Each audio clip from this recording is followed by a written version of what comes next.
The alarm didn't wake Linda Marsh that Tuesday morning. The silence did. At 6:47 a.m., the soft, rhythmic hum of the oxygen concentrator that had become the soundtrack of their home went quiet, replaced by a stillness so sudden and so complete that Linda was on her feet before her eyes had even adjusted to the daylight, bleeding through the curtains. She crossed the hallway in 4 steps, pushed open her daughter's bedroom door, and found Maisie already awake, her small hands gripping the edge of her bedsheet, her lips turning a shade of blue that no mother should ever have to see.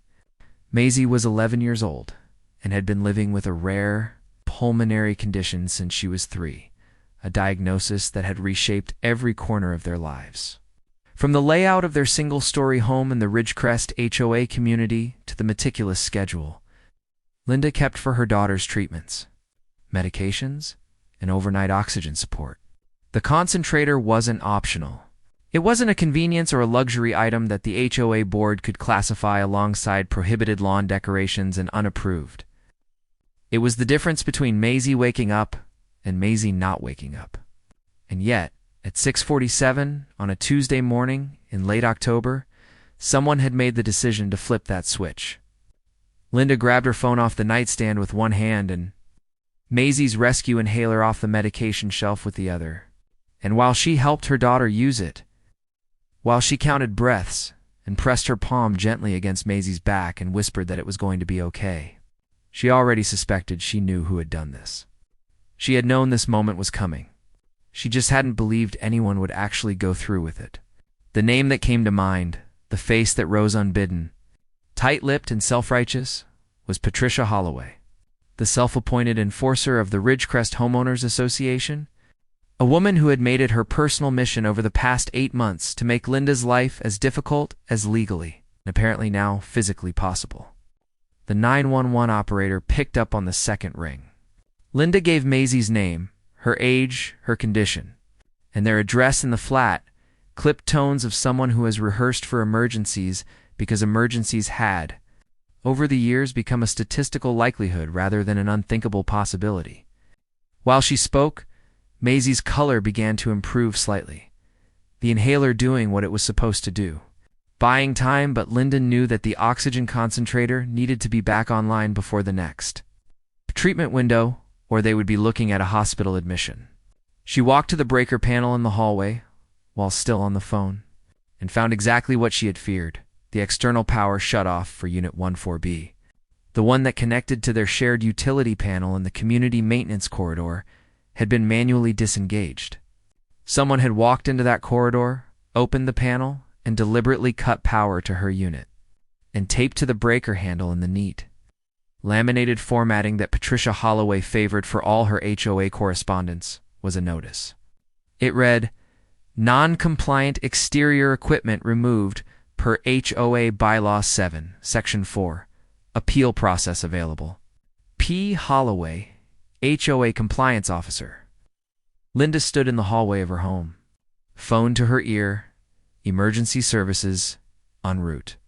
Her daughter breathing shallowly in the next room, and she read that notice 3 times. Then she took a photograph of it. She was going to need it.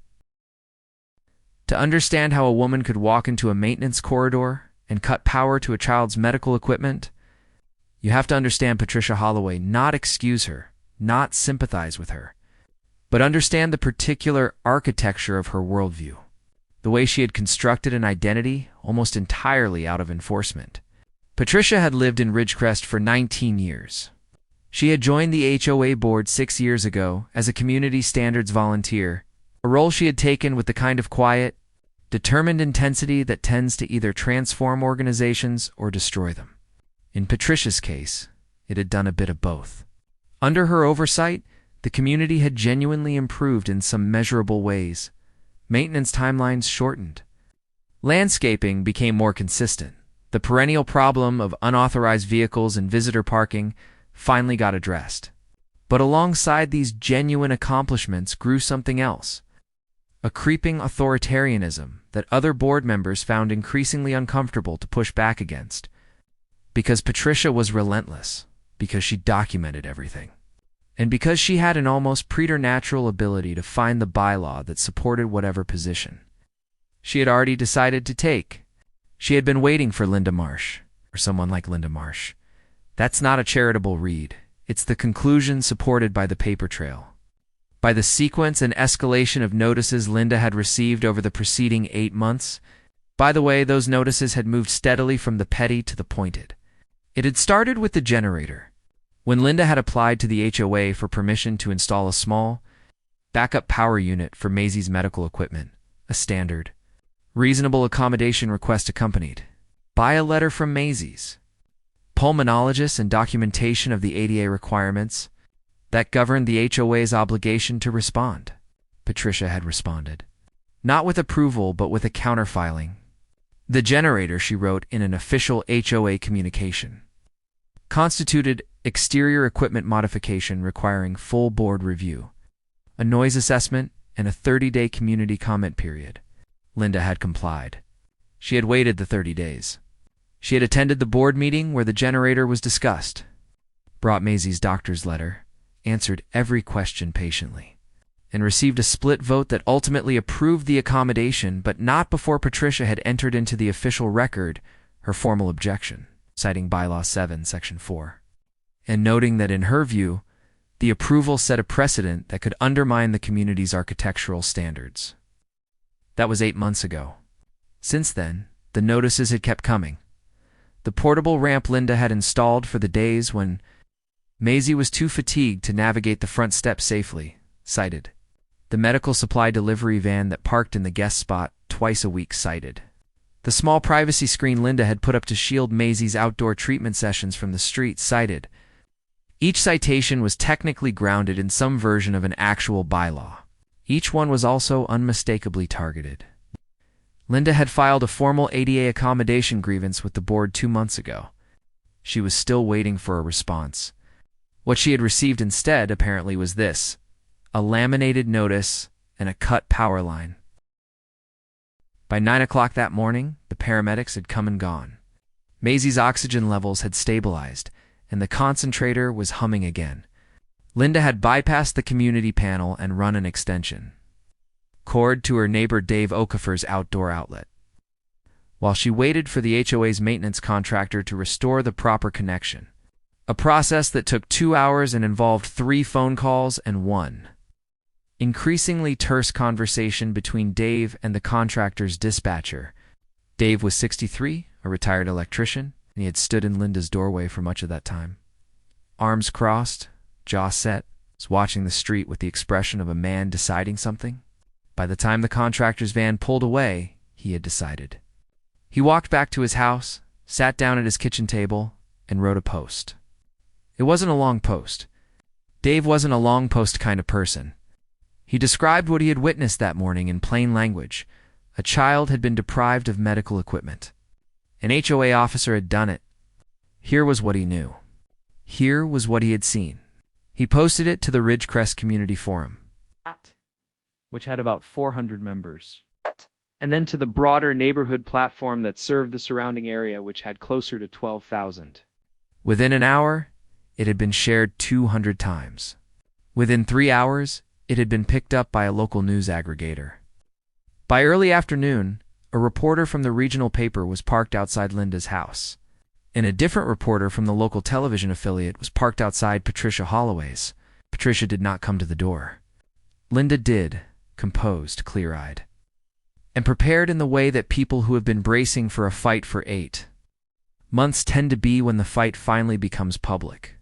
She spoke for 12 minutes on her front step. She brought the laminated notice. She brought the photograph she had taken at 6:47 that morning.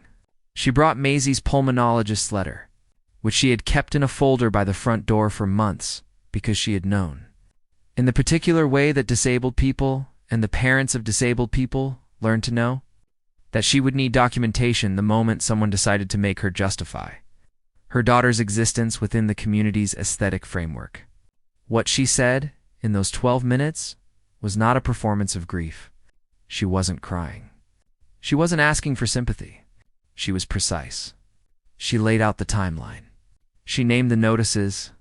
She cited the ADA, She described what a pulmonary episode looks like in an 11-year-old and what it requires to resolve. And then she said something that would be replayed on local news for the next several days and shared many thousands of times on social media. I am not asking Patricia Holloway to like the fact that my daughter is disabled. I am asking the law to make clear that she doesn't get to punish us for it. By evening, the Ridgecrest Community Forum had fractured along lines that its more optimistic members would not have predicted. Most of the neighborhood was furious. A smaller but vocal contingent was defending Patricia obliquely, carefully, mostly by raising procedural questions about whether Linda had followed the proper channels. As though procedural questions were the salient issue when a child had been unable to breathe that morning, the HOA board issued a statement at 5 p.m. It expressed that the board took the matter seriously and was reviewing the circumstances. It did not name Patricia Holloway. It did not use the word apology. Linda's attorney, she had called him at 8 a.m. While the paramedics were still there, read the statement and sent a 2-word text to Linda. Perfect. Good. There is a version of this story in which Patricia Holloway's actions fall into a legal gray area, in which the particulars of HOA governance, the specific language of Bylaw 7, Section 4, and the question of what constitutes exterior equipment create enough procedural ambiguity to protect her from meaningful consequence. Patricia, based on subsequent reporting, appears to have believed she was living in that version of the story. She was not. The Fair Housing Act, as amended, prohibits housing providers, including homeowners associations, from refusing to make reasonable accommodations and rules, policies, practices, or services when such accommodations may be necessary to afford a person with a disability an equal opportunity to use and enjoy a dwelling. An HOA that has already voted to approve an accommodation, as the Ridgecrest board had 8 months prior, when it approved the generator installation over Patricia's objection, cannot subsequently take unilateral action to revoke that accommodation through enforcement action. The accommodation isn't a favor. It isn't something that can be rescinded because the compliance officer decides she disagrees with the board vote. It is a legal obligation, and interfering with it is not a procedural violation. It is, depending on jurisdiction and circumstances, potentially a federal civil rights matter. Linda's attorney, a disability rights lawyer named Carrington, who had been practicing for 22 years, had been expecting this call for 2 months since the day Linda first contacted him after filing the grievance that the board never answered. He had advised Linda, in their first conversation, to document everything. Linda had. She had a folder. She had dates. She had photographs. She had the laminated notice. She had the paramedic report from that morning. She had 8 months of correspondence. What Carrington filed, for days after the incident, was not a complaint to the HOA. The HOA's internal process had demonstrated, in his view, that it was neither functional nor good faith. What he filed was a complaint with the U.S. Department of Housing and Urban Development, alleging violations of the Fair Housing Act, specifically the failure to engage in the interactive process required when a reasonable accommodation request is filed, the pattern of retaliatory enforcement actions following Linda's accommodation request, and the October incident itself, which he characterized in the complaint as an interference with a federally protected accommodation that had placed a minor child in medical jeopardy. He also filed in state court, seeking an emergency injunction against further enforcement actions related to Maisie's medical equipment, and a civil suit alleging disability discrimination, intentional infliction of emotional distress, and negligence. The HOA's attorney, who had been retained by the board's insurance carrier, called Carrington 2 days after the filings to discuss settlement. Carrington told him what Linda wanted: a formal written apology from the board, a permanent accommodation agreement covering all of Maisie's current and reasonably anticipated medical equipment needs, a revision of the HOA's accommodation request procedure to bring it into compliance with federal guidelines, mandatory fair housing training for all board members, and damages. The HOA's attorney said he would be in touch. Patricia Holloway, who was not personally named in the HOA's insurance coverage and who had retained her own attorney using funds she later described to neighbors as her savings, did not call anyone. Her attorney issued a statement saying she had acted in good faith pursuant to her understanding of HOA bylaws. Legal observers who read the statement described it with varying degrees of diplomatic restraint as not a strong position.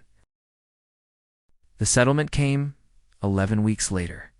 Linda was not permitted to disclose the full terms, but what became a matter of public record through the HUD process and the state court, his filing told enough of the story. The HOA issued a formal written apology, adopted a revised accommodation policy drafted with input from a disability rights organization, and required all board members to complete fair housing training within 90 days. Patricia Holloway resigned from the HOA board the week after the filings became public, citing, in a brief email to other board members that was subsequently leaked to the neighborhood forum, a desire to focus on her family, did not return to community meetings. Whether the civil suit against her personally was resolved and on what terms was not disclosed. Maisie spent that winter doing what 11-year-olds do, going to school on her good days, watching movies on her harder ones, arguing with her mother about screen time, and receiving the oxygen treatments that kept her lungs functioning well enough to do all of those things. The concentrator hummed on. Linda Marsh kept the laminated notice in her folder, not because she needed it anymore, but because she had learned, over the years since Maisie's diagnosis, that documentation is not just a legal tool. It is a form of witness. It says, "This happened. I saw it. I kept the record." When people ask her, as they have continued to ask in the months since the story circulated on the neighborhood forum, in the comments sections, in the messages from strangers across the country who found themselves in similar fights with similar associations over similar accommodations, when they ask her what she would tell someone in her position, someone just starting the process of requesting an accommodation, or just receiving the first notice in what they suspect will become a pattern, she says a version of the same thing every time. She tells them to document everything, starting today. She tells them to find an attorney who specializes in disability rights before they need one urgently, because by the time it's urgent, it's harder. She tells them that the law is actually on their side in most of these situations, but that the law requires someone to invoke it, that someone has to be them because no one else is going to do it for them. And then she says the thing that is harder to say but that she believes is true, that they should be prepared for it to cost them something. Time, energy, money, sleep. The goodwill of neighbors who will find ways to see the situation as complicated when it isn't, because the people who build these barriers are counting on the cost. It's being too high. The only way to make the cost worth it is to make sure the barrier doesn't stay up. Maisie, for her part, knows a version of the story. She knows that something happened with the HOA, that her mom fought it, that it got fixed. She knows that her equipment is protected now and that her mom has a folder. She does not yet fully understand what it costs to be the person who keeps the folder, who makes the calls, who stands on the front step for 12 minutes with a laminated notice and speaks in the flat, clear voice of someone who has decided that this is the hill. She will understand it someday. Linda is both glad of that and quietly aware that understanding it will mean, eventually, that Maisie will have to be that person herself in doctors' offices, in workplaces, in whatever community she chooses to build her life in, because the barriers don't disappear. They just change shape. And every generation of disabled people and their families learns this in their own particular October moment, their own particular morning when the hum goes quiet and they realize they are going to have to fight for something that should never have required fighting for at all.